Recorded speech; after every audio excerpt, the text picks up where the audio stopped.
Boom! Welcome to the Flying Can Ranch at Cedar Creek Lake, Texas. It's a nice cool day out today. We've had a lot of rain, and then some days it was getting pretty warm and crazy. So what do I have to share with you today? Excuse me.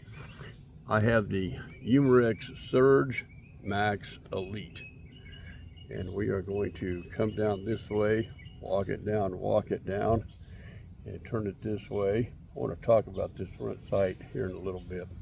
This is the second take on this video, where I forgot to mention something. So we do flip it around. I'll back up a little bit, walking on down the line, and here you go. So Umarex Surgemax Elite 22 caliber. Now I believe this is done in 177. I did not look up the feet per second on the 177. Box says it does 800 feet per second, and I believe it does 800 feet per second. It hits pretty good, and I like to stay within that range. Personally, I think I mentioned I watched a really great video one time where a guy had done this with bullets, air guns, you name it, and really explained that if you get past a certain speed, you actually start to tumble, and it's kind of odd. You would think it would be more direct, but it's not. So moving right along. So its feet per second is 800 feet per second. Its overall length is 45.5 inches. Barrel length is 19 inches, and it is a rifled barrel. It has overall weight is 7 pounds. Feels like 7 pounds. Very comfortable gun to me. Now, it has a 2-stage adjustable trigger. This is a gas piston. It has a 4x32 scope. I had another scope on here, but the bulk of it was rubbing up against the rail, so I've ordered some different mounts. So this scope is what you get in the package. The scope and the mounts come in the package. So, and I got this one for about $139 off a surprise eBay, brand new. So going from the back forward, this is kind of grippy. Not a lot of padding to this at all. The stock seems pretty solid.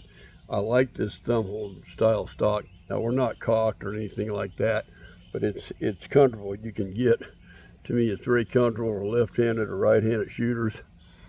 So come down here, you have the Weaver rail.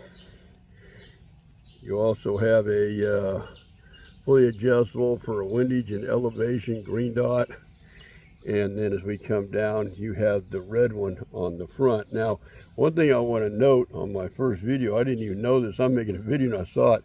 This is brand new, and this has already came loose. I can literally slide that in and out, so I'm going to have to get some super glue and touch that up and reinstall it so it's locked in. That being said, so now, one thing they're saying, Umarex claims that this gun is designed to sort of distribute the vibration throughout the gun. Two things. They say you don't get as much recoil, and then it cuts the vibration down in the stock. Now,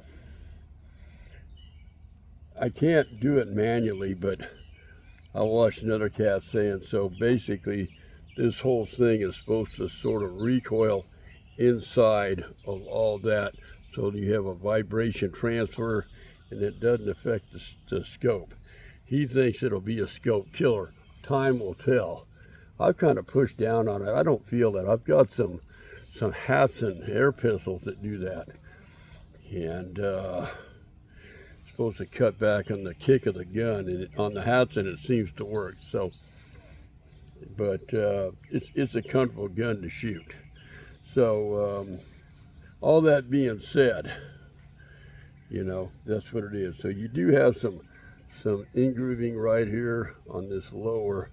This is sort of a rough stock, and I don't think it's going to slip on you. Now, I put some thread sealer on here and the other side and back there, and you want to catch this one. They're really famous for, you know, vibrating out if you don't, or keep an eye on them. But this does have an automatic safety. Since it's not in cock range, you can't you can't pull it back right now, but it's pretty solid. It's got, you know, it's, to me, actually, if you have your hand in here, it's very hard, or not very hard, but a little harder to push that forward to get it into the firing mode. That being said, and I have worked a little bit on just this trigger.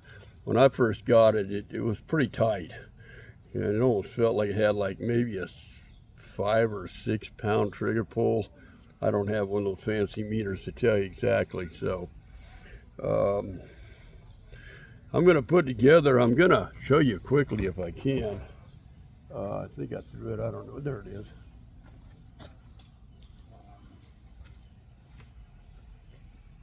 Just to give you an example,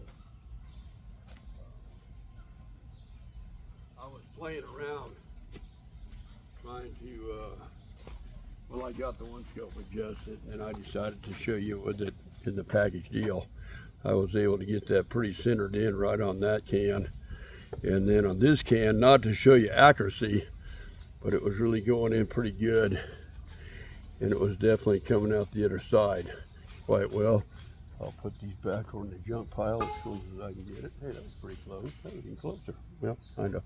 At any rate, I just want to get out there, show this to you. It's I'd like to go riding today, but it's a nice cool day, and I've got a lot of stuff to do with this yard, so I'll probably just work on that instead. But I wanted to get this out there, show it to you. I'm going to put together some things. Now, I wanted to say, a lot of times when I do these, I follow it up with a second video. So this is a tabletop review. Second video is a review video where I actually shoot it and things like that. So I'd appreciate if you all would watch them both. And but we'll put it together. We'll put some things out there, and some exploding pickle bottles and cans full of water and all kinds of good stuff, and we'll get you at a shooting review. So if you bear with me, I'm going to get some things set up, get it out in the range, and I'll be right back with you probably about 15 minutes or so. Later.